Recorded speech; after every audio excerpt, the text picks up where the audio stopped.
Bienvenue dans le deuxième épisode du Cerveau Collectif. Je vois que le premier vous a intéressé, vous a fait kiffer, j'en suis très content. Et Catwoman ici présente en est très contente également. On a essayé de faire le maximum, on a bien vu qu'on n'a pas réussi à finir malgré 1 heure de conversation avec vous. Et je trouve que c'était extrêmement intéressant, à savoir que dans l'épisode précédent, on a vraiment abordé les sujets, on a effleuré la surface. Franchement, on aurait pu continuer, oui, effectivement. Ouais. On n'a pas vraiment creusé. Donc là, on va développer au fur et à mesure sur cette chaîne. C'est l'objectif, c'est l'intérêt. Et on va continuer de répondre à toutes vos questions. Merci pour les questions que vous avez posées en commentaire dans l'épisode précédent, dans le premier épisode du Cerveau Collectif. C'est extrêmement intéressant et on va les traiter dans les prochaines vidéos, dans les prochains podcasts. Pour le moment, on va finir avec les questions qu'on n'avait pas eu le temps de traiter dans la dernière vidéo que vous nous aviez posées. N'oubliez pas de vous abonner, n'oubliez pas de mettre un like sur la vidéo si le podcast vous plaît, si vous voulez qu'on continue. Alors bon, d'après la première vidéo, vous adorez ça et ce n'est pas une surprise puisque vous me l'aviez beaucoup demandé. Vous avez toujours aimé les vidéos où j'intervenais avec ma femme ici présente. Et on va continuer de le faire. En tout cas, pour notre part, je ne sais pas toi, mais nous, on se régale. Voilà, donc même si vous n'aimez pas, on va continuer parce que moi, j'aime bien le faire. Voilà, on va s'amuser. On le fera même sans caméra. D'ailleurs, c'est ce qu'on fait tous les jours. Oui, voilà, c'est vrai. C'est ce qu'on fait tous les jours. Allez, c'est parti. Donc, je te pose la première question que nos très chers amis nous ont posée. D'ailleurs, merci à vous. Est-ce que, dans cette optique de réussite, est-ce que c'est mieux d'être célibataire pour réussir? Qu'est-ce que tu en penses? J'ai mis le micro un tout petit peu loin, tu peux parler un peu fort, enfin pas fort, mais normalement. Ok. Je pense que si vous êtes célibataire et que vous avez envie de vous lancer, ne cherchez pas une copine ou un mec pour vous lancer. Je veux dire, je pense qu'on peut faire avec et sans. Il y a à mon avis des avantages à le faire quand on a trouvé la bonne personne. Parce qu'effectivement, ça fait, comme le nom de ces épisodes, un cerveau collectif et ça multiplie les forces et la puissance de réflexion et de création d'être associé à la bonne personne. Mais je pense que si on n'a pas la bonne personne sous la main, faut quand même commencer l'aventure. Et puis souvent, justement, quand on est dans la bonne direction, souvent sur notre chemin, les bonnes personnes apparaissent. Donc, être célibataire, c'est pas un avantage, mais c'est pas un inconvénient. Mais par contre, d'être avec la personne, je pense que ça fait aller 10 fois plus vite, je dirais, d'être avec la bonne personne. Tu as dit un truc intéressant aussi, je pense que c'est à développer. En fait, ça dépend de la personne, tout simplement. Ça dépend d'avec qui vous êtes. Moi, j'ai des exemples que j'ai croisés tout au long de ma vie. Et on a eu la chance de beaucoup voyager. D'ailleurs, il faudra qu'on fasse une vidéo sur tous nos voyages et toutes nos expatriations parce que vous allez voir que c'est quand même drôle, c'est quand même du sport, on a quand même pas mal bougé. Et sincèrement, j'ai croisé toute forme de profil. Moi, alors je vais parler pour les mecs. Toi, c'est intéressant si tu peux parler avec le prisme des nanas. Moi, je vais parler en tant que mec avec mes amis ou les gens que j'ai croisés. Il y a des gars qui se sont retrouvés avec des filles qui leur prenaient toute leur énergie dans le sens où elles leur cassaient les bonbons en permanence et les mecs étaient perturbés. Et quand tu es perturbé, tu ne peux pas, pour moi, faire du business correctement et tu ne peux pas évoluer et avoir confiance en toi le matin quand tu te lèves. Si ta femme, elle te met des bâtons dans les roues ou si elle est casse-bonbon, et franchement, désolé, hein, toi tu parleras pour les femmes après, mais je trouve qu'il y a beaucoup de filles très casse-bonbon qui peuvent pourrir la vie de certains mecs, même si on est à l'ère aujourd'hui où on parle beaucoup d'harcèlement, de pervers narcissiques, etc. Moi, je trouve, et je pense que ma femme est un peu d'accord avec ça, mais globalement, qu'il y a des nanas qui sont vachement prenantes. Et si vous êtes tombé sur ce genre de nana, d'après moi, c'est une règle de base dans la réussite, vous devez avoir le bon ou la bonne partenaire. Maintenant, d'une autre part, je connais aussi des gens et je pense en faire partie et moi je suis sûr que c'est ce qui m'a en partie aidé à réussir aussi bien ma vie, c'est d'avoir rencontré la bonne partenaire. Avec ma femme, quand on s'est rencontrés, c'était fluide, c'est-à-dire qu'on pourrait littéralement être des meilleurs amis, on pourrait littéralement être des amis. Moi j'ai besoin de parler avec elle, j'ai besoin de la voir, j'ai besoin je suis vraiment content quand je suis avec elle et pour moi c'est une force. ou quand je suis démotivé, c'est le genre de personne, puisqu'elle est aussi entrepreneur, c'est le genre de personne qui va me dire allez, remue-toi, arrête de te laisser aller, ou voilà, c'est-à-dire qu'au contraire, c'est un soutien, c'est une force. Et je pense que vous choisissiez l'un ou l'autre, dans les deux cas, ça va jouer dans votre projet, dans votre réussite. Parce que pour moi, le partenaire ou la partenaire, c'est vraiment quelque chose qu'il faut bien sélectionner, un peu comme le pays où vous habitez, c'est quelque chose d'extrêmement important parce que soit ça peut vous bouffer de l'intérieur, soit ça peut vous donner des ailes littéralement. Moi, personnellement, ça me donne des ailes et je ne dis pas ça parce qu'elle est là. Vous savez que j'ai toujours parlé d'elle sur ma chaîne, sur mes chaînes. J'ai toujours dit qu'elle m'avait toujours soutenu et dans les périodes difficiles, elle m'a extrêmement bien soutenu. C'est ce qui fait que je suis passé au niveau dessus. Elle m'encourage aussi à réussir. C'est-à-dire que quand on s'est rencontrés, j'avais pas aussi bien réussi que ça. Et elle m'a toujours poussé de l'avant, elle m'a toujours poussé à prendre des risques. Et effectivement, quand je vais prendre des risques, que ce soit financier ou dans la vie, si ta femme, ta compagne, la mère de tes enfants, elle n'est pas chaude, elle n'a pas envie d'y aller, c'est compliqué parce que tu ne peux pas mettre tout le monde dans la merde juste parce que tu as eu une idée. Et quand ta femme, que tu sens que tu vas prendre un risque, que tu as du doute, vous savez ce que c'est l'entrepreneuriat ou peu importe les projets que vous voulez faire, si vous voulez travailler dans un autre pays, vous expatrier, je veux dire, si la personne qui vit avec vous et que finalement qui compte sur vous et que vous allez rendre responsable de votre réussite ou de votre échec, si elle ne vous accompagne pas, franchement, moi, ça me casse les reins direct, ça me coupe l'herbe sous les pieds directement et je ne peux pas être aussi enjoué et avoir autant l'envie de réussir si les gens qui sont autour de moi, ils n'ont pas envie qu'on le fasse.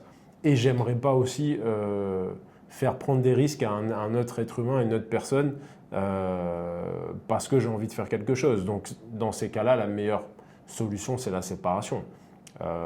Je développe, hein, après comme ça tu développeras. Je donne mon point de vue de... Je te laisse parler, je voudrais pas paraître casse-bonbon. Non, ça va. Non, mais toi, tu as un profil qui est vraiment pas casse-bonbon. Parce qu'elle, c'est une femme qui comprend les mecs. Ça veut dire t'es un peu garçon... Oui, je suis un peu garçon manqué à l'intérieur. Donc à l'intérieur, un peu voilà, pareil, c'est-à-dire elle capte... tu vois, par exemple, c'est pas une meuf chiante, mais genre pas du tout. À la maison, à pas me prendre la tête au contraire, je lui dis, mais parle-moi un peu de temps en temps, quoi, tu vois. C'est-à-dire elle est vraiment, si je veux sortir, je peux sortir, sauf que je sors pas. Je suis un mec qui sort pas du tout, mais si je veux sortir, je vais sortir. Si je veux sortir... C'est ça la stratégie, c'est faire croire que tu peux et du coup, t'as pas envie. Quoi. Ouais, voilà, exactement. Je suis juste plus maligne que les autres. Ouais, exactement. Mais en fait... juste à la limite, ce qu'elle va me dire, c'est si je sors trop, elle va me dire attention, pour ton équilibre, c'est pas bon ou c'est ridicule parce que tu perds du temps.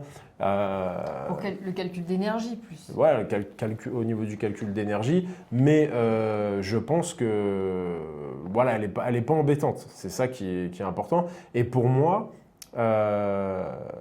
si vous avez ce profil-là, à la fois ça vous cadre.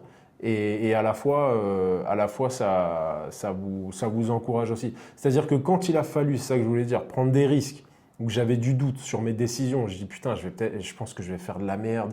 Vous savez comment c'est quand on prend une décision importante. Combien de fois elle m'a dit, fais-le, on n'a rien à perdre.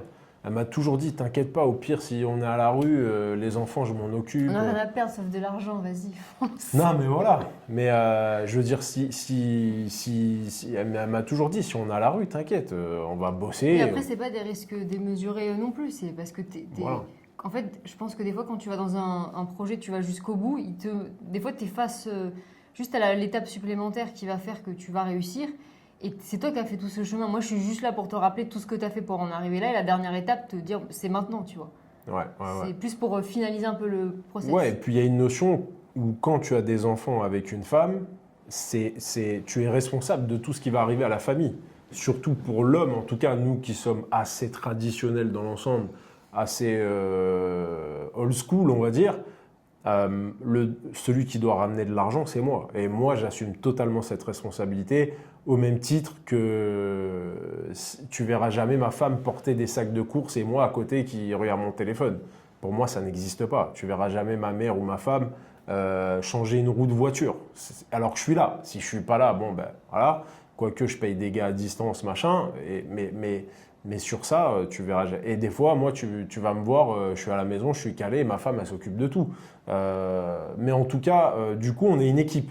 Et donc, quand on prend une décision, je suis responsable quand même de ce qui va se passer.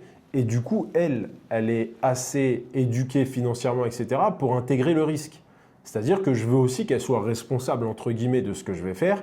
Et si elle n'est pas d'accord, je peux faire machine arrière. Parce que c'est une des seules personnes sur Terre qui peut me faire machine arrière puisqu'elle est engagée avec moi. Donc, j'aimerais pas lui faire prendre des risques, elle n'a pas envie. Et quand on s'est rencontrés, la base du truc, c'était de dire « Waouh, cette fille, elle est comme moi. Cette fille, elle est comme moi, elle est déterminée, elle n'a pas envie d'accepter la vie qu'on a. » Et typiquement, j'étais avec mon ex avant et elle n'était pas du tout dans cet état d'esprit. Mon ex, ça l'a stressé énormément. L'entrepreneuriat, le fait de ne pas travailler pour un patron de manière classique, c'est quelque chose où elle n'était pas confortable. Après, à l'époque, je n'avais pas que des qualités non plus. C'est-à-dire que je me cherchais, je ne comprenais pas trop, vous êtes tous passés par là. Je commençais à lire des livres de développement personnel. En fait, tu as l'impression de connaître quelqu'un qui devient fou. Mais c'est juste quelqu'un qui est en train de s'éveiller et qui est en train de comprendre qu'il est dans une matrice et il a envie de changer. Et ça peut être perturbant pour les gens autour de soi, ça c'est clair, hein, vous devez le voir aussi. Et après, quand j'ai rencontré Catwoman, je me suis dit, mais en fait, la nana, elle est... Et puis, elle a l'air comme ça, mais elle a pris beaucoup de risques avant de me rencontrer. Et c'est ça que j'ai trouvé... je me suis dit, waouh, c'est comme si tu rencontres un autre X-Men. C'est le plus grand risque que j'ai pris. Ouais, c'est moi le plus gros risque. C'est vrai. Donc voilà, un peu ma vision de la chose. Si vous avez une nana, pour les mecs, qui vous correspond...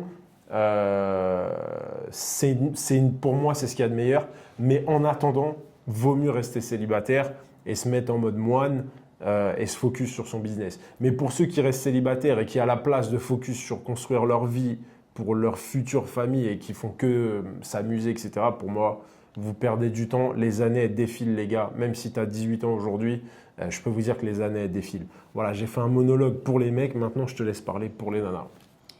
Alors déjà, je pense que... mais c'est pas vraiment les nanas ou les mecs, parce qu'en fait, le choix de partenaire, dans les deux sens, c'est un frein selon ce que tu veux faire. Mais je pense que c'est l'une des décisions les plus importantes je pense, dans l'existence, et surtout pour ceux qui veulent entreprendre, qui veulent pas se contenter d'une vie, une vie par défaut. Je pense que s'entourer des bonnes personnes et le choix de la partenaire, je pense que c'est le choix ultime. Le premier choix qui a le plus d'importance et plus d'incidence pour la suite. Parce que soit vous allez pouvoir aller à 100 à l'heure, soit vous allez ramer, être découragé, être jugé, critiqué, perdre totalement confiance en vous. Parce qu'en fait, au début, quand on démarre un projet, on n'a rien, juste une vision, éventuellement la foi qui va nous faire continuer. Et voilà, on a une idée, mais on n'a rien, quoi. On n'a rien pour prouver qu'on va y arriver. Et si tu as quelqu'un qui te murmure à l'oreille que c'est peut-être pas une bonne idée, que c'est pas facile, qu'il y a beaucoup de concurrence, etc., à un moment donné, tu vas croire cette voix, parce qu'en fait, cette voix, elle va être supplémentaire à ce que tu as sous les yeux. Et peut-être que tu vas te résigner. Et un homme ou une femme résigné, je pense que c'est même pas la peine de vivre, quoi. C'est vivre courbé. Et je vois des gens qui vivent par défaut. J'en ai rencontré dans ma vie. Et tu sens que quand t'es spectateur de l'extérieur, toi, tu vois leur potentiel. Mais eux ont été brimés. Et à force de répéter... que c'est impossible, je pense qu'ils finissent par le croire. Et ça, pour moi, c'est pas une histoire d'être un homme ou d'être une femme, mais le choix de la partenaire, le partenaire doit te propulser, doit avoir tes qualités, tes capacités, tes compétences. Et vous devez aussi avoir le même but et la même vision des choses. Nous, on veut aller au même endroit, on a les mêmes goûts, on a les mêmes exigences, on a les mêmes choses qui nous révulsent et les choses qu'on aime. Entre guillemets, on fait qu'un.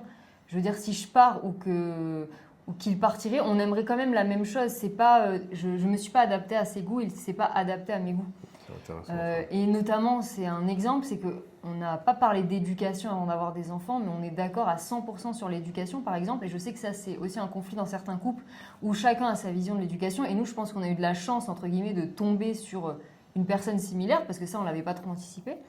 Mais c'est vrai que je pense qu'il faut vraiment aller dans la même direction quand on n'a pas les mêmes valeurs, quand on n'a pas les mêmes centres d'intérêt et on ne veut pas aller au même endroit. C'est impossible de faire la route avec quelqu'un qui va aller au nord et quelqu'un qui va aller au sud, c'est impossible. Donc je pense que si s'assurer déjà que tout le monde veut aller dans la même direction, peu importe les sexes du coup, s'assurer qu'on veut vraiment aller dans la même direction. Et si on est avec quelqu'un depuis pas mal de temps, qu'on est attaché, et en plus qu'on n'a pas fait d'enfant, on peut du coup moins réfléchir aux conséquences éventuellement d'une séparation. Je pense qu'il ne faut pas hésiter à rester seul ou changer de partenaire si on sait que ce n'est pas ce qu'il nous faut. Parce qu'après, en fait, cette peur du vide ou de la solitude, vous allez le payer très cher. Parce qu'à un moment donné, c'est trop tard. Et je veux dire, moi, j'ai la foi et je pense qu'on peut toujours tout le temps transcender, tout modifier. Mais après, on a un niveau, je pense, où quand on vit par défaut, où on ne peut plus revenir en arrière quand tout a pris possession autour de nous. Il y a une force qu'on n'a pas développée, on n'a pas été habitué à développer cette force. Et à un moment donné, on n'en a plus. Et on capitule. Et là, la vie, elle a voilà, pas la même saveur, quoi. Je veux dire, quand on a réalisé aucun de ses rêves, aucun de ses projets, qu'on ne s'est jamais écouté, qu'on est ballotté par les envies de l'autre, pas écouté, c'est l'horreur, quoi. Franchement, c'est l'horreur. Donc, ayez cette exigence de vous entourer d'une personne. C'est pas à votre hauteur dans le sens où vous êtes supérieur parce que vous avez des grands rêves, mais plus quelqu'un vraiment qui vous correspond et qui veut la même chose que vous. Et tant que vous n'avez pas trouvé cette personne, n'hésitez pas à vous concentrer et vous verrez que de toute façon, sur votre chemin, à un moment donné, vous trouverez une personne en adéquation avec vous parce qu'en fait, quand on veut évoluer, on lit certaines choses, on va dans certains endroits, on assiste à certains groupes, etc. Après, on rencontre les gens qui sont comme nous, mais c'est juste dans le cercle initial. Au début, on n'est pas forcément avec des personnes qui nous ressemblent. Et un jour, ça apparaît. Donc, gardez la foi par rapport à ça. Et ne baissez pas vos exigences, je pense, par rapport à ce que vous avez envie de vivre et de ressentir dans votre vie. Et ça passe par la personne avec qui vous êtes. Et ça peut être le piège, à mon avis, celui qui est peut-être le moins estimé ou le moins identifié comme étant un problème, mais pour moi, c'est celui qui est le plus important. Voilà. Ouais, si vous regardez dans les besoins des êtres humains, vous avez un besoin qui est extrêmement important, ça s'appelle la stabilité affective. Donc, la stabilité affective, elle est dérangée et elle ne fonctionne pas bien quand tu viens de te disputer avec ta femme ou ton mec et que tu vas au travail. Voilà. Si par exemple, tu vois ce flow et cette énergie que tu as quand ça se passe comme ça, tu ne peux rien accomplir, tu le sens bien. Or, je me disais, tu vois, si avant de rentrer chez toi, tu fais beaucoup de tours de pâté de maison, que tu vois, tu retardes toujours l'entrée, tu te dis. Ouais. Et il peut y avoir des périodes. C'est des indicateurs, quoi, tu vois. Il peut y avoir des périodes, c'est pas un problème, mais globalement sur les fondamentaux, quand tu sens que tu parles à ta femme ou à ton mec et que vraiment tu te dis le mec il est là, il a les yeux il a de l'eau dans les yeux, il comprend rien à ce que je lui dis, il veut juste aller au travail demain et acheter une voiture à crédit et moi j'ai des rêves, là à ce moment-là, je pense que tu peux maintenir la relation autant que tu veux, mais je pense que ça à long terme, soit ça marchera pas, soit il y en a un qui va être malheureux, qui va se fumer 3 paquets de clopes par jour ou devenir obèse pour oublier. Et voilà, et ça c'est un classique. Hein. Oui, si t'as pas peur d'être seul, t'es libre aussi. C'est un classique. Par contre, pour moi, l'avantage d'être avec quelqu'un, et on a dit que c'était mieux si vous aviez les mêmes ambitions, etc. Mais il y a aussi le côté où tu as un mec qui va avoir de l'ambition et tu as une nana qui va juste le soutenir et le supporter. Nous, on connaît des athlètes de haut niveau, dans ce qui se fait de mieux en termes d'athlètes, des footballeurs, etc. Et c'est des profils de femmes qui suivent leur mec. Voilà, elles ont des ambitions aussi, elles s'occupent de la vie privée, quoi. Voilà, elles s'occupent de la vie privée, elles s'occupent d'acheter des habits. C'est pour les représentations. C'est pour les représentations. Non, je plaisante, je rigole. Donc en fait, ça dépend, mais il faut juste être synchronisé. Il faut juste que le projet de la personne qui a le plus envie d'entreprendre corresponde à l'autre personne. Et donc je parlais de la stabilité affective. Par exemple, si vous êtes célibataire, il vous manque quelque chose. Dans tous les cas. Donc peut-être qu'il vaut mieux le retarder plutôt que d'être mal accompagné. Ça, c'est une certitude. Parce qu'il n'y a rien de mieux que d'avoir un partenaire ou une partenaire casse-bonbon pour se mettre des bâtons dans les roues ou quelqu'un qui parfois jalouse votre réussite aussi. Ça arrive, ça arrive. Il y en a qui se tirent la bourre. J'ai déjà vu des couples où qui est le meilleur, etc. Ils n'acceptent pas qu'il y ait un héros dans l'histoire. Moi, typiquement, ma femme, elle accepte que volontiers que je sois le héros de l'histoire, puisqu'elle sait que ça rend service à notre famille, etc. Même si elle aussi, du coup, est l'héroïne, et puisqu'elle fait du business aussi. Mais disons que j'ai plus de temps pour faire du business et que j'ai des plus gros résultats. Donc à partir de là, je suis le héros de la famille et ça la gêne pas du tout. Au contraire, à moins que je me trompe. Mais je pense qu'elle est fière. Mais quand tu as une nana qui se tire la bourre avec toi, tu vois, ça arrive des fois que les couples se comparent et tout. Et donc si tu es célibataire, tu n'as pas la stabilité affective. Et du coup, c'est très dur d'entreprendre sur le long terme. Pourquoi ? Parce que quand tu rentres à la maison et que tu es avec ta femme ou avec ton mec, tu rentres, tu ne penses plus à rien. Tu as fini la journée de travail, tu ne penses plus à rien. Or, si tu es tout seul, vu que le besoin de l'être humain, c'est quand même d'être en couple, malgré ce qu'on essaie de vous faire croire et ce que les gens essaient de vivre, c'est pour ça que la plupart des gens sont malheureux, etc. Le vivre en couple, c'est extrêmement important puisque ça apporte de l'affection. Et un être humain a besoin d'affection.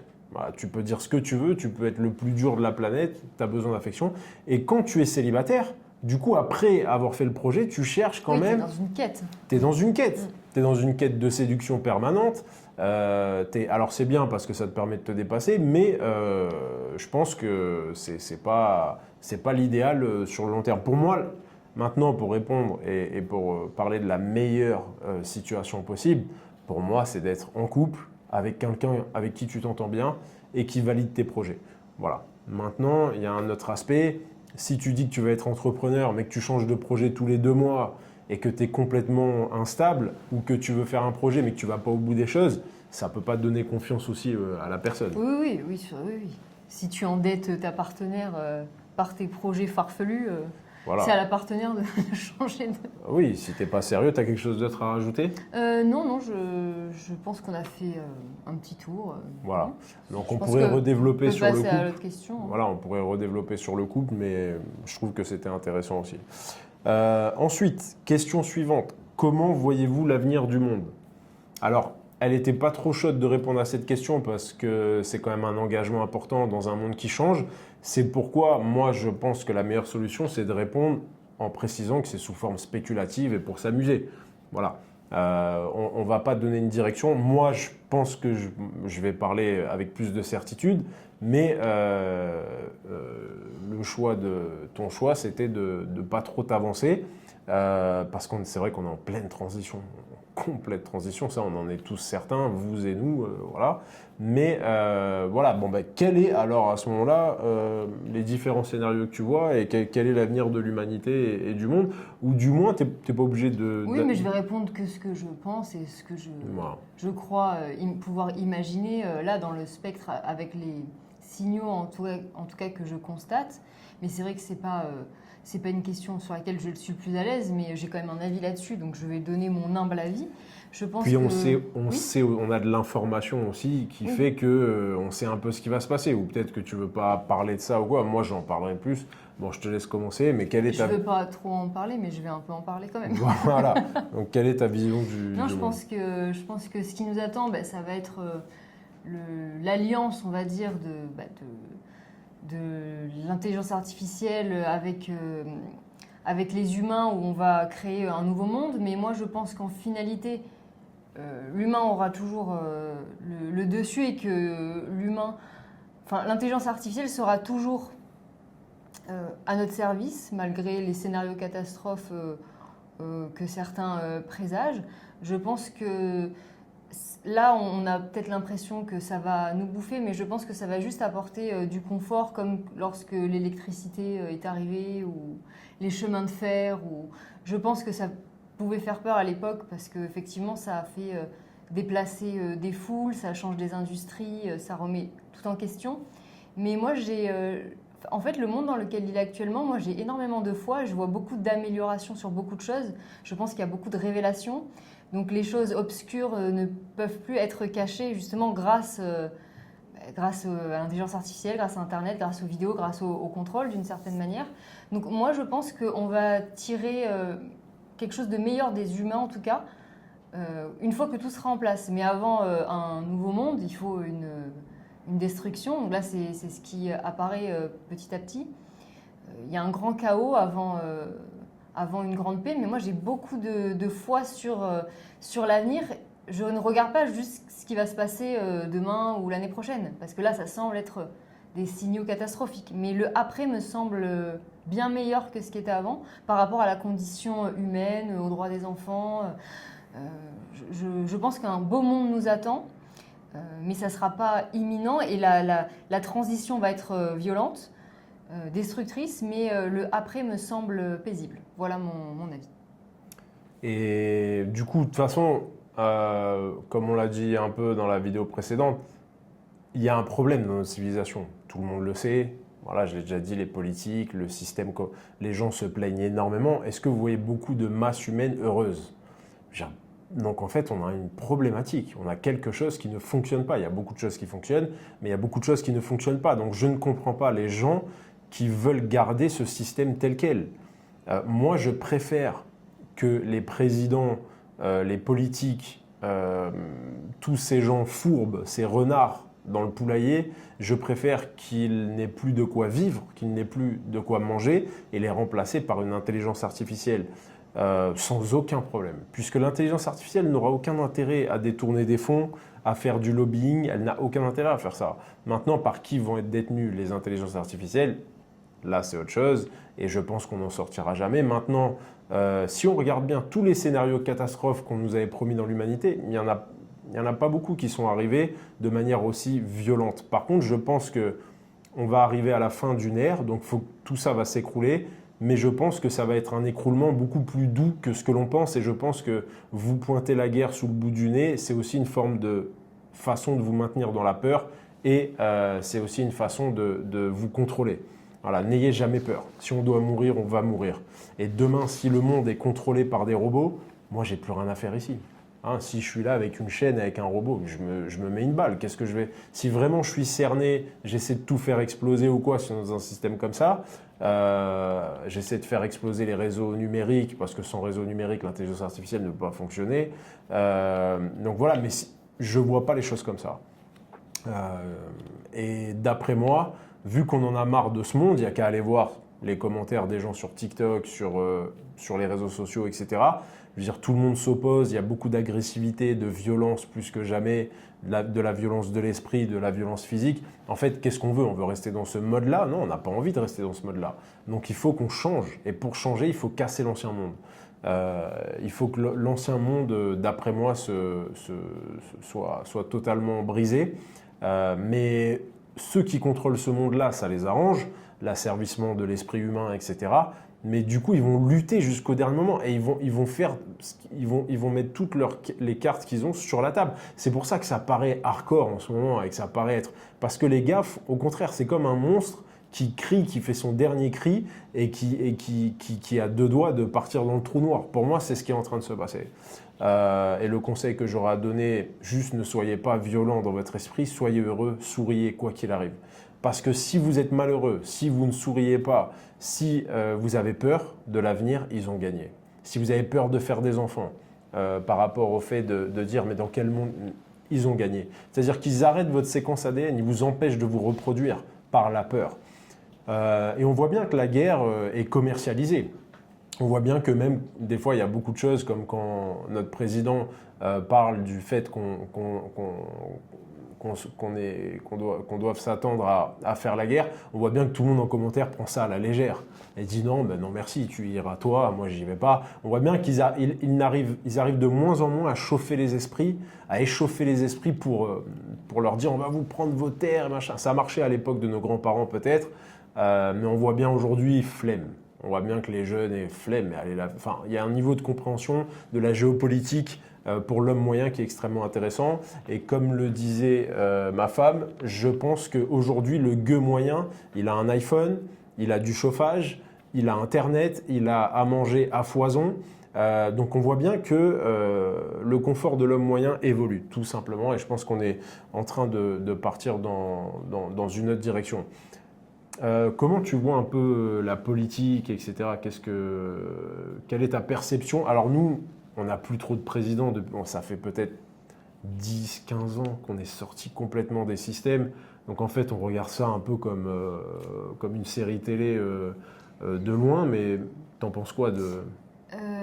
Alors, en fait, je pense que l'illusion que nous avait la politique,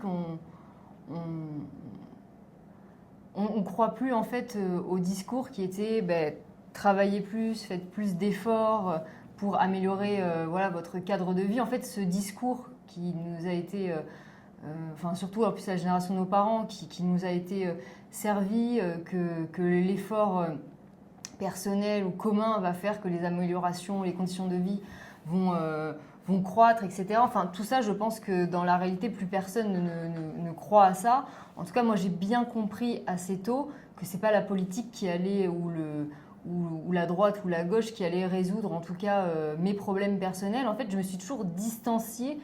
J'ai jamais pensé que la politique pouvait m'apporter en fait quelque chose et qu'un gouvernement allait me simplifier ou me rendre la vie complètement différente. J'ai jamais ressenti ça. Donc j'ai toujours déjà eu une distance, mais là je pense que en tout cas le spectacle est terminé pour beaucoup. Là on a la fin de quelque chose où on n'a clairement plus du tout confiance en notre gouvernement. On voit que c'est vraiment une opposition. On est loin d'être dans une unité démocratique. C'est vraiment la politique contre le peuple. Et je pense que le fait que ce soit aussi flagrant, ça pousse aussi les gens à se réveiller. Et vaut mieux qu'il y ait des dingueries de fait et des manques de respect aussi flagrants de ce qui est infligé aux masses pour que justement on prenne chacun notre responsabilité et qu'on on bâtisse notre chemin et notre avenir seul en attendant que tout ça change. Mais en tout cas, j'ai jamais compté sur un système pour m'assurer un avenir. Ça, j'ai bien compris que c'était du pipeau, mais depuis très longtemps en fait. Ouais. Je me sens complètement Tu t'es jamais détachée. dit je vais cumuler des points retraite au travail pour quand je serai vieille Non, parce que je sais très bien que je pense que ceux qui ont eu le droit à la retraite, la dernière génération, c'était nos parents. Avec une petite retraite, il y en a qui ont pu réussir à bien s'en sortir quand ils avaient des longues carrières, etc.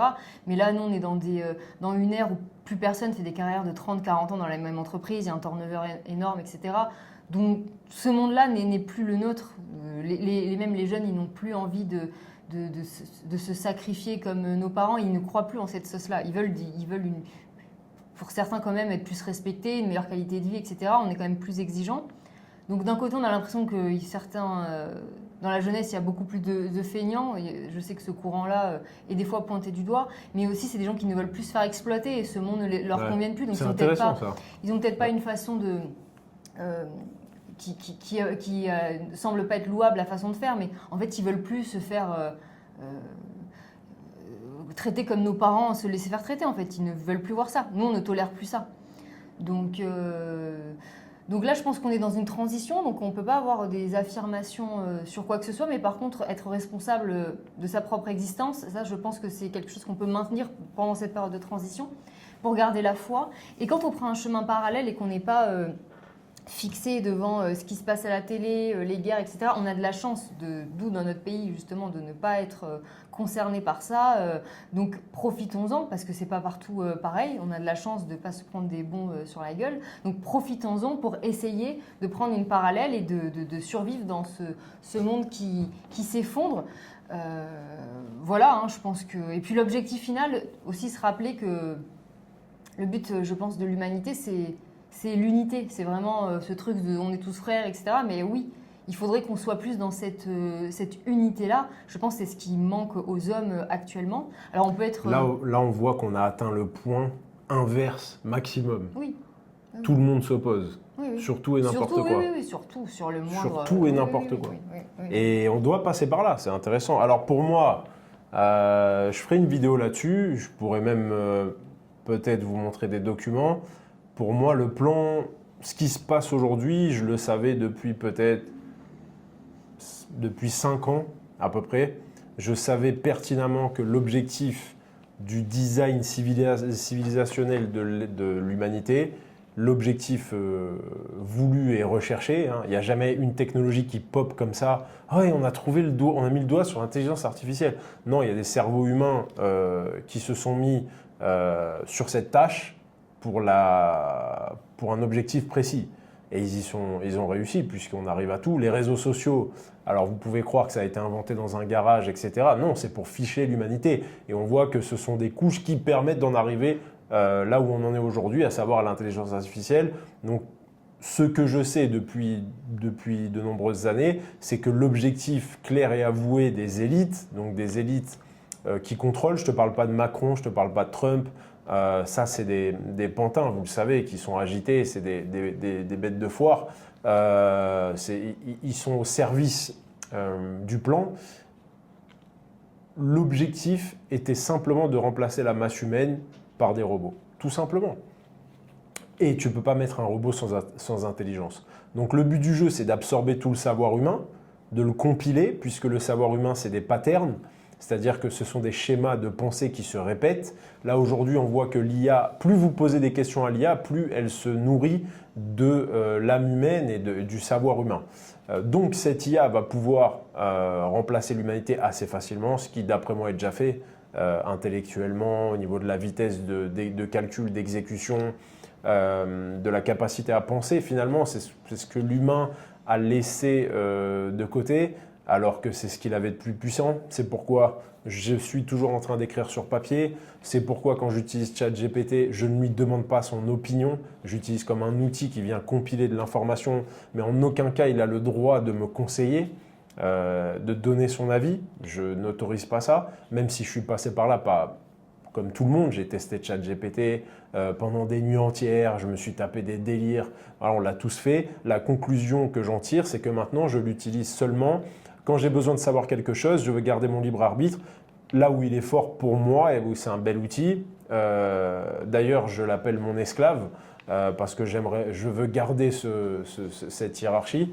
Et on voit qu'il se laisse de moins en moins faire. C'est ça qui commence à être dangereux. On voit qu'il a une vraie opinion orientée, qui s'oriente avec le discours des médias. Donc on voit que ça devient un outil de manipulation extrêmement puissant. Voilà. On voit qu'aujourd'hui, ChatGPT donne des directions. Oui, il faut l'utiliser comme un moteur de recherche. Quoi. Voilà. Tu cherches une recette. Voilà, comme une secrétaire. Secrétaire que j'ai déjà eue pour compiler de l'info. Je lui dis, trouve-moi les 10 comptables autour de chez moi, machin. Et la secrétaire est 10 fois plus lente que ChatGPT, voire 1000 fois, 1 milliard de fois plus lente. Donc effectivement, c'est utile, mais il n'a pas le droit de donner son avis. Donc en fait, le but du jeu, c'est d'absorber le savoir humain pour en faire de l'IA. Et ensuite, on va placer cette IA dans les robots. Tout simplement, d'où le déploiement de la 5G, etc. Il faut que ça aille vite, il faut que l'information aille vite, il faut que les networks soient très rapides, il faut une vitesse à très haut débit. Pourquoi ? Parce que le jour où un robot devient chirurgien et t'opère du cœur, il ne peut pas y avoir de lag. C'est pas possible, sinon le patient il meurt. Mais l'objectif, c'est quand même de laisser l'humain au sommet de la pyramide, mais simplement de remplacer la masse humaine par des robots et de l'intelligence. Pour faire simple, je vous sortirai un document que je pourrais vous lire sur la chaîne si vous voulez, qui sort et ça, je vous donnerai la date du document, vous allez halluciner. C'est un plan qui est établi depuis longtemps. Maintenant, si on doit avoir un point de vue subjectif et froid, on peut se dire que la plupart des hommes, je m'inclus, j'inclus mes enfants, j'inclus tout le monde, la plupart des hommes et des femmes, des êtres humains, si on regarde bien, apportent très peu de valeur au monde. Quand vous vous levez le matin, si vous regardez bien, à l'heure qu'il est, vous êtes quasi inutile pour la plupart. Maintenant, c'est froid, mais je pense qu'il faut se rendre compte pour réussir à s'en sortir et à comprendre le monde et à en tirer un bénéfice ou à s'en sortir pour votre famille, etc., il faut d'abord comprendre où on en est. Et pour moi, sachez que baladez-vous dans la rue, 80% des êtres humains ne servent plus à rien. Avec l'IA, avec l'automatisation, etc., etc. Donc maintenant, moi qui suis humaniste et qui suis... je veux dire, moi, c'est pas ce que je souhaite, mais si vous regardez bien, 80% de la masse humaine en termes de productivité, elle ne sert plus à rien. J'ai des amis qui ont des usines, ils ont remplacé toute leur chaîne de production par des robots. C'est une réalité. Oui, mais ça va laisser du coup aux humains le loisir d'avoir une ascension plus intéressante que justement de faire des choses qui peuvent être remplacées, qui ne demandent pas de réflexion, pas de créativité, pas de talent. Donc je pense qu'il faut apporter une notion positive à ça, parce que je pense que c'est ce à quoi tu crois aussi, peut-être que tu allais en venir. C'est que c'est pas un scénario catastrophe, c'est un confort pour l'humain. C'est un changement. Oui, moi, je n'ai pas envie, en tant qu'être humain, de voir un semblable être humain de 45 ans visser des boulons sur une voiture à la chaîne. J'ai envie que cette personne, pour moi, je préférerais crever. Je parle pour moi. Je préférerais crever que de m'infliger ça. Et pourtant, c'était la norme chez nos parents, nos grands-parents, etc. C'était la norme. Maintenant, nous, on a un niveau d'éveil, les futures générations et les enfants encore plus. Vous voyez les enfants comme ils sont vifs, c'est impressionnant. Moi, je veux que cette personne soit remplacée par l'intelligence artificielle, par les robots. Je veux que cette personne, à la limite, se dise « Bon, ben, j'étais bon quand j'étais jeune en peinture », que chacun exprime ses talents. Et c'est là où va en venir l'humanité. C'est-à-dire que je disais à mon fils, tu vois la dame qui passe à la caisse, qui n'arrête pas de passer les articles, qui passe des articles, des codes barres toute la journée. Je lui dis, est-ce que tu n'aimerais pas qu'elle soit ailleurs, qu'elle mène la même vie que maman, par exemple, que papa, qu'on soit... Tu dis, cette personne, elle fait de la peine. Et mon fils, il a beaucoup d'empathie. Et il me dit, ouais, c'est vrai. Je lui dis, mais par contre, si tu vas voir un match de boxe, de foot, de paddle, etc., est-ce que tu aimerais bien voir des robots jouer à la place des athlètes, qui pour moi sont des artistes? Est-ce que tu aimerais voir un robot à la place, même s'il joue mieux et tout? Et non. Tu n'as pas envie. Est-ce que tu as envie d'aller voir chanter un robot? Non. Tu veux que ton chanteur préféré il transpire, etc. Donc la valeur du talent humain ne va pas disparaître, puisqu'en fait, de toute manière, ça restera des humains à la tête de l'IA. Donc les humains, ça sera à la fin, tout ce qui est produit, ça reste pour l'humanité. Sauf que ça va être produit pour une portion réduite de l'humanité. Et aujourd'hui, on peut dire que les gens sont enfermés, etc. Mais ce n'est pas vrai, puisque la personne qui veut s'éveiller, elle peut devenir artiste, elle peut devenir entrepreneur. Pareil, pour moi, un entrepreneur, c'est un artiste. Bernard Arnault, c'est un artiste. Pour moi, c'est un pianiste du business. Et tout le monde peut devenir artiste, sauf que beaucoup n'ont pas le cran. Ils n'ont pas le cran de se dire « j'en ai marre de mener une vie qui ne me correspond pas ». Donc, ce que j'ai à vous dire, c'est continuer à ce moment-là de donner votre âme à l'industrie qui va vous chier peut-être dans les 6 mois, 1 an qui vient. J'ai énormément d'amis ingénieurs et tout ça qui sont complètement dégagés, qui sont remerciés de leur boîte comme des chiens jetés dans la rue comme des chiens. Et ils sont obligés de se dire « bon, ben maintenant, qu'est-ce que j'aime dans la vie ?» Tout simplement. Donc, je pense qu'à terme, ça va faire mal, mais à terme, c'est positif. Oui, et puis du coup, l'humain va reprendre peut-être des conditions humaines de vie, finalement. Oui, bien sûr, bien sûr. Je clôturerai là-dessus. Voilà. Donc, cette question, en tout cas. on en reparlera avec plus de détails, plus d'outils. Là, on ne vous a pas donné trop d'outils. Ces conversations, c'est aussi ça vous permet de rentrer dans le mastermind, dans le cerveau collectif, puisque le but, c'est que nous, on ait un cerveau collectif. Et je parlerai également de cette notion de cerveau collectif, de mastermind, qui est extrêmement importante dans la vie, dans le business, dans l'humanité. Pourquoi les élites des 1% arrivent à contrôler l'humanité entière? Posez-vous des questions. C'est notamment grâce à cet aspect assez spécial du cerveau humain, de l'existence, on en parlera. Mais en tout cas, voilà, le but du jeu, c'est de vous faire participer à ce cerveau collectif. Et pour ce faire, et ce que j'ai toujours voulu faire sur mes chaînes, c'est vous faire participer et vous intégrer. Je trouve que c'est ce qu'il y a de mieux plutôt que de faire des vidéos où on vous dit étape 1, étape 2. Moi, je trouve que ce genre de conversation, c'est ce qu'il y a de mieux. Tu veux continuer ou... Oui, on fait la dernière question. Ou t'es capoute? Non, ça va très bien. Ça va? On fait la dernière question. Alors, la dernière question, je vais te laisser développer puisque je pense que tu es une experte en ça. Pourquoi être discipliné est aussi difficile? Ah ben, pour moi, c'est facile. Alors. Voilà, pour moi, cette fille, c'est l'exemple de la discipline et elle est incroyable. Je ne sais pas comment elle fait. Bon, déjà, c'est dans ma nature, je pense. C'est dans ta nature. C'est dans ma nature et dans ma personnalité. Mais je vais te laisser après développer bien comme il faut. Oui. En tout cas, moi, ma perception, pourquoi je vous dis de l'écouter, et je vais moi-même l'écouter, même si je sais un peu ce qu'elle a dans la tête, mais c'est vrai que j'essaie toujours de comprendre pourquoi est-ce qu'elle est capable. Je n'ai jamais vu une personne aussi capable de faire quelque chose qu'elle doit faire quand elle n'a pas envie. Et pour moi, c'est ça la discipline, parce que quand tu as envie, que tu es content, ben voilà. Mais c'est vrai que Moi, j'ai un cerveau qui est assez rapide, assez vif, on va dire, en toute humilité, mais je suis très créatif et tout. Mais sur la discipline, c'est quelque chose que je dois travailler en permanence parce que sinon, ça coule à chaque fois. Et voilà, bon, je te laisse faire. Alors, pourquoi est-ce que c'est aussi difficile et quels conseils tu as donné? Alors, je pense qu'il y a certaines personnalités, il y a des gens qui ont ça un peu de façon innée et ceux qui ne l'ont pas doivent l'acquérir de toute façon pour aller plus loin.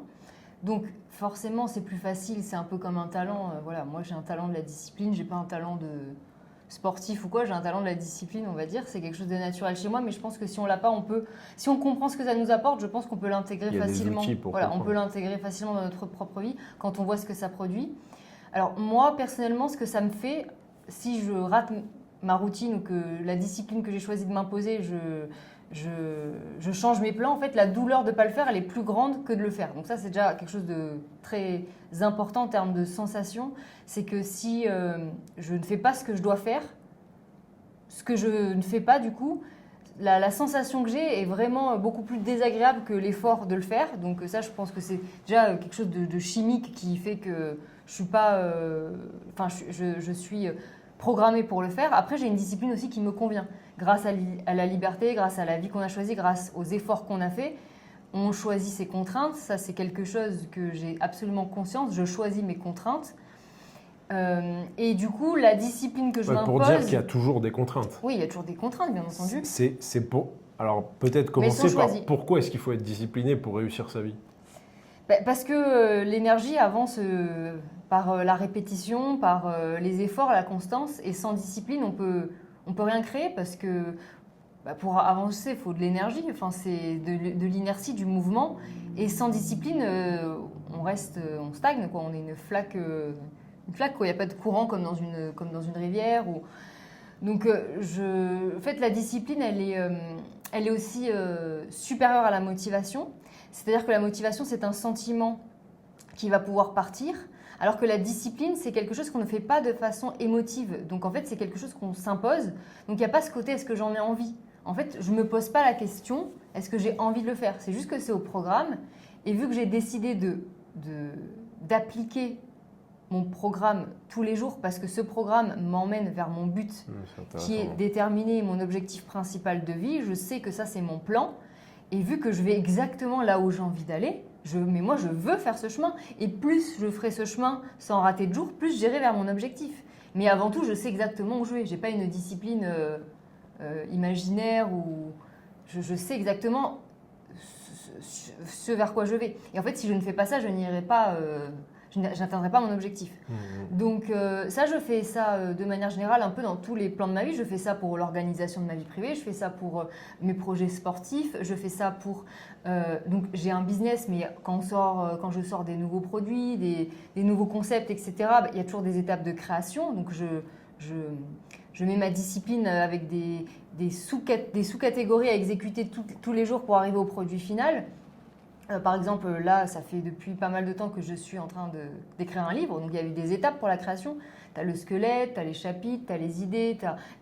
Tout ça est une discipline. C'est une discipline d'écriture, par exemple, au quotidien. Donc, ça, en fait, mais le livre, je veux le faire. Donc, ça me plaît. J'ai une question. Parce que, voilà, pour vous donner un exemple, pourquoi tu ne l'as pas écrit avec ChatGPT, le livre? Les livres, c'est sur mon histoire, déjà. C'est-à-dire qu'elle a écrit un livre. Alors, je pense que tu es la seule personne sur Terre. Ouais, c'est pas le premier, mais... Le premier, il a 7 ans que j'avais écrit, donc j'avais déjà cette... Alors, on a une petite coupure. Je disais, pourquoi est-ce que tu n'as pas écrit ton livre avec ChatGPT? Je trouve ça extrêmement intéressant. Donc, tu disais que tu avais écrit ton premier livre il y a 7 ans. Oui, 7 ou 8 ans, je ne sais plus exactement, mais en tout cas, à cette époque-là, ça n'existait pas. Donc, je n'ai pas déjà pris l'habitude d'utiliser un outil pour écrire un livre. J'en ai écrit 3.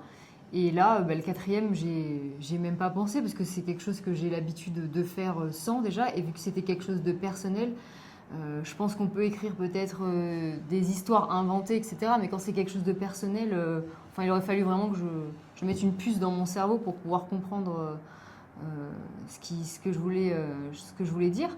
Donc non, Puis ça t'aurait enlevé le plaisir de créer. Retenez bien ça. Oui, et en plus, j'étais dans un flow où c'était tellement fluide ce que j'avais envie de partager dans ce livre que j'ai pas eu de difficulté. Je pense que si on est dans un objectif peut-être de créer des séries par rapport à, je sais pas, si on invente une histoire avec, je sais pas, des personnages. Enfin, je pense que c'est possible hein, de le faire. Mais là, c'était quelque chose vraiment de personnel. Alors, je dis pas que j'utiliserai peut-être pas cet outil un jour pour faire un business ou ça. J'ai vraiment rien contre parce que pour moi, c'est un outil. Mais effectivement, là, par rapport en tout cas au format que moi j'ai proposé, c'est un peu comme si tu écris une autobiographie. Enfin, la personne est obligée d'être là, quoi. Tu vois, Bien sûr. En fait, ChatGPT, l'intelligence artificielle, là, quand on touche du doigt au niveau de la discipline, te permet de faire uniquement ce qui est créatif et ce qui te plaît. Et n'est-ce pas ça l'essence de l'humain? On laisse aux machines les trucs qu'on n'a pas envie de faire rébarbatifs, et nous, on fait ce qui est créatif. On met notre vibration, notre graine d'énergie, c'est le plus important. Ouais. Voilà. Maintenant, je disais en fait en exemple que pour créer un livre, la discipline elle rentre en place. Pour le sport, la discipline elle rentre en place parce qu'en fait tu as un programme, tu te dis lundi je fais le haut, mardi je fais le bas, mercredi je fais le cardio. Enfin, tu as toujours une discipline par rapport à tes objectifs. Pour l'alimentation, c'est pareil, une discipline de se dire bon ben voilà à quoi je veux ressembler, qu'est-ce que mon corps je veux lui apporter. Il y a une discipline aussi dans comment tu vas te fournir les ressources parce que c'est un effort, il faut te les fournir, il faut les commander, il faut te les faire livrer, il faut préparer, etc. En fait, il y a une discipline à tous les niveaux. Mais quand aussi tu as connu une vie que tu n'as tellement pas choisie, moi j'ai tellement souffert lorsque j'avais une vie qui m'a été imposée. Enfin, dans mon cœur, je sentais que j'étais toujours libre et voilà, j'ai toujours gardé le contrôle de mon esprit, mais à un moment donné, la vie ne ressemblait pas à ce que je voulais, en tout cas ce que j'avais dans l'esprit. J'ai tellement souffert dans ces périodes-là que quand je m'en souviens, mais pour moi, la discipline aujourd'hui, c'est... Enfin, l'effort, c'était avant. Moi, j'ai une question pour toi. Oui. Tu es là, tu as des jours sans, comme tout le monde. Tu n'es pas un robot. Absolument, Okay. Ah oui, absolument. J'ai des jours... Vraiment, tu arrives...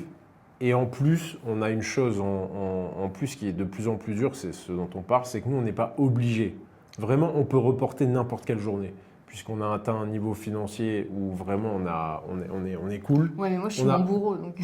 On est cool, c'est-à-dire qu'on n'a pas de stress. Et ça, je pense que c'est le truc le plus important qu'on ait eu dans la vie, hormis les voitures, les voyages, etc. C'est la sécurité financière. On sait que si on s'arrêtait de travailler, ne serait-ce qu'avec nos actifs, notre patrimoine, on n'aurait pas besoin nos enfants ne mourraient pas de faim, continueraient d'aller en école privée, dans les meilleures écoles privées du monde.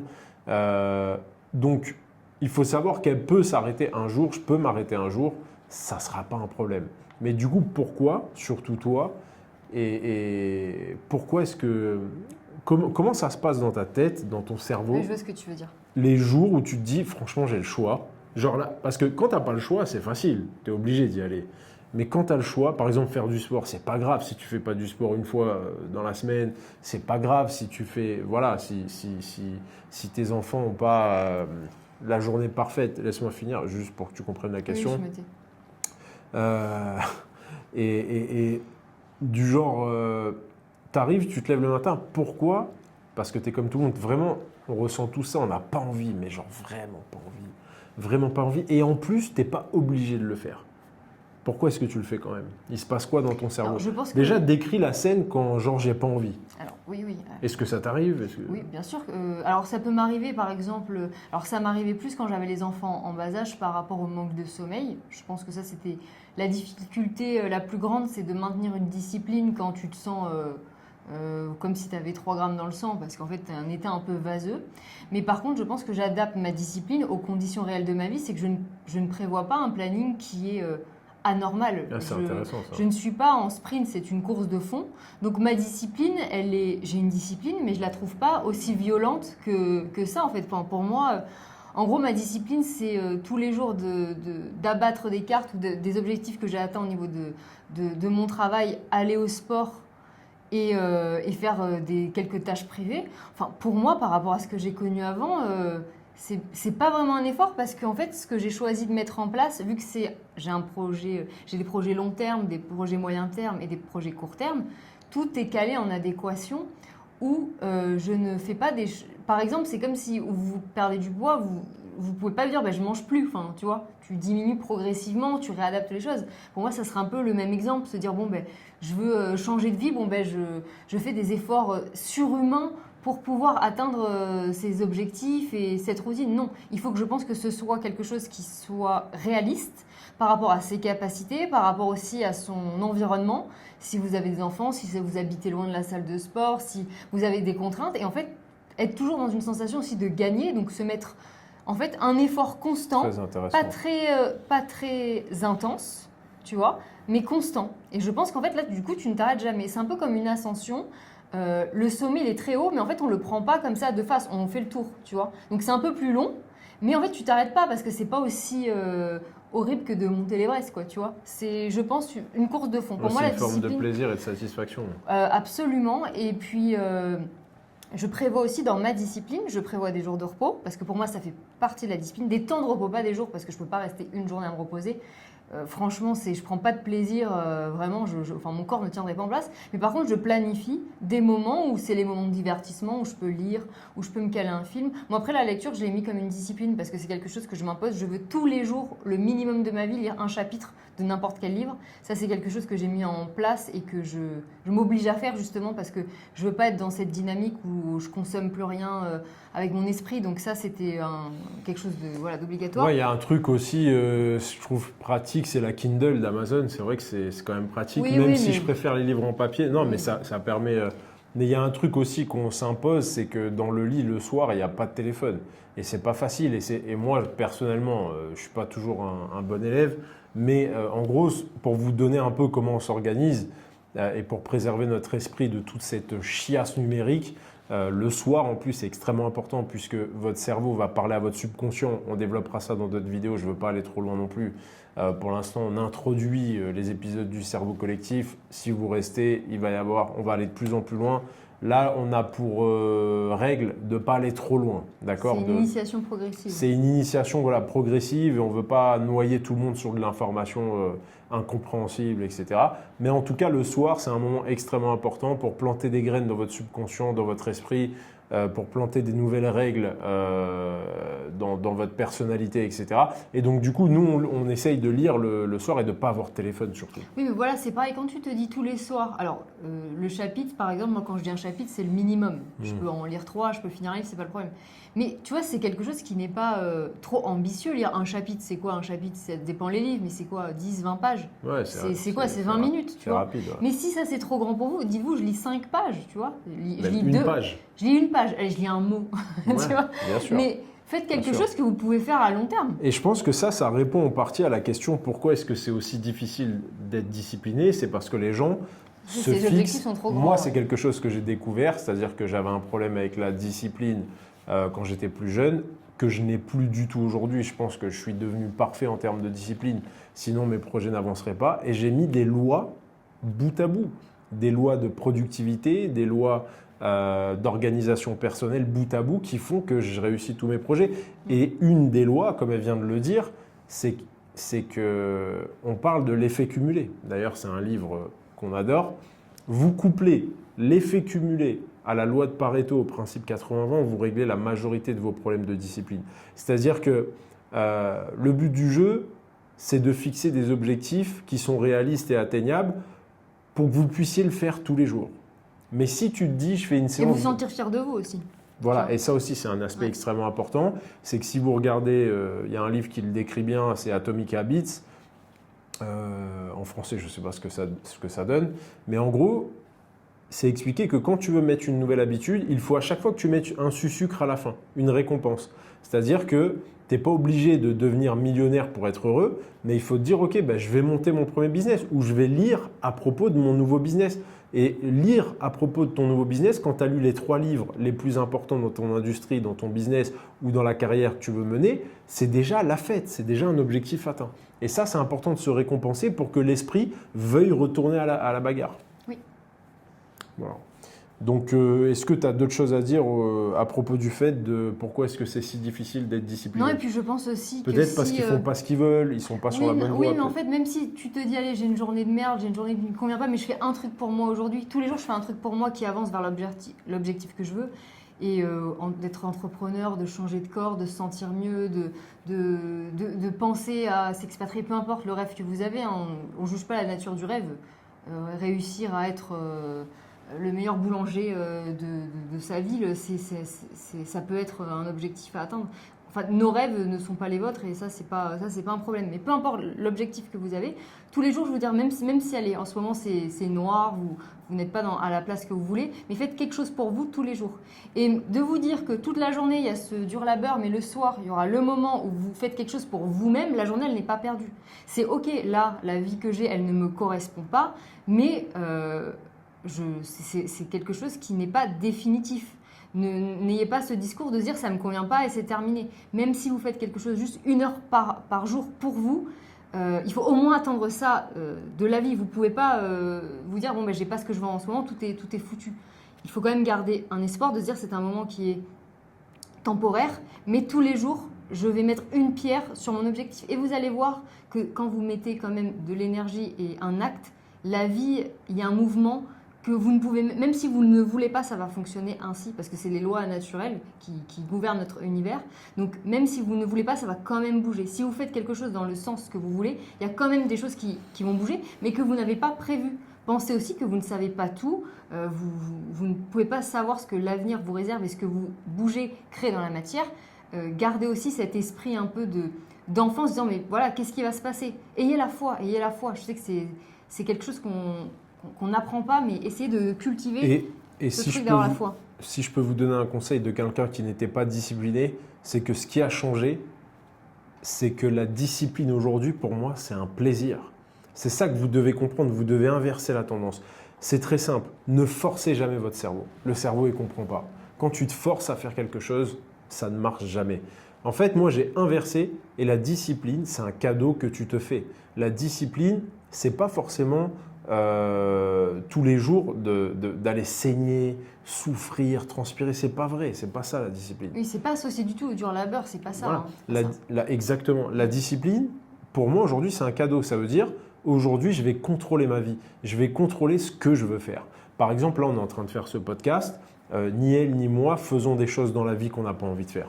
On a atteint un stade où vraiment zéro. Quand je vous dis zéro, alors ça peut être parfois avec les enfants. Si les enfants ils veulent aller visiter, voir des chevaux, j'en sais rien, et qu'aujourd'hui on n'a pas envie d'y aller, mais ça reste cool d'aller voir des chevaux. Et même avec les enfants, finalement, on ne fait pas des choses qu'on n'a pas envie de faire en tant qu'adulte. C'est-à-dire qu'on ne va pas dans des parcs où il y a du bruit, de la musique, ça peut arriver s'il y a un anniversaire, mais on se bouge le cul pour faire des choses qui plaisent à toute la famille. Et du coup, en fait, les grands et les petits sont contents d'y aller. Donc, inverser ce côté-là. Et la discipline, c'est pas, tu vois, on disait à l'école un conseil disciplinaire. Ça sonne vraiment péjoratif, ça sonne vraiment très négatif, ça sonne sanction, la discipline. Mais c'est pas vrai.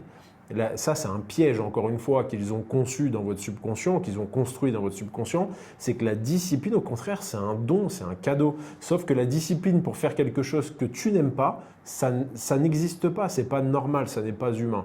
Maintenant, quand tu as à cœur d'atteindre un objectif et que tu sais que la mission, c'est chaque jour faire un petit peu, quand il y a des jours où tu vas être un peu fatigué, qu'est-ce qui va se passer? Tu as juste à visualiser ton objectif. Tu vas te souvenir de pourquoi tu fais les choses et pourquoi est-ce que tu es discipliné. Donc pour moi, la discipline, c'est un cadeau. Oui, absolument. Est-ce que tu as quelque chose à rajouter?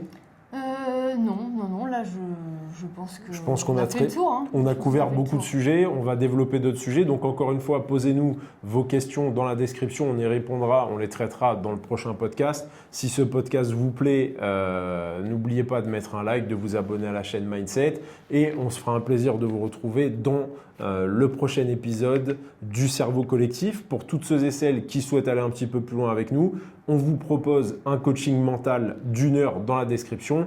Vous avez le process, il suffit d'envoyer un email et vous aurez une réponse pour organiser votre coaching mental pour vous aider à débloquer la situation et à passer par-dessus vos barrières mentales.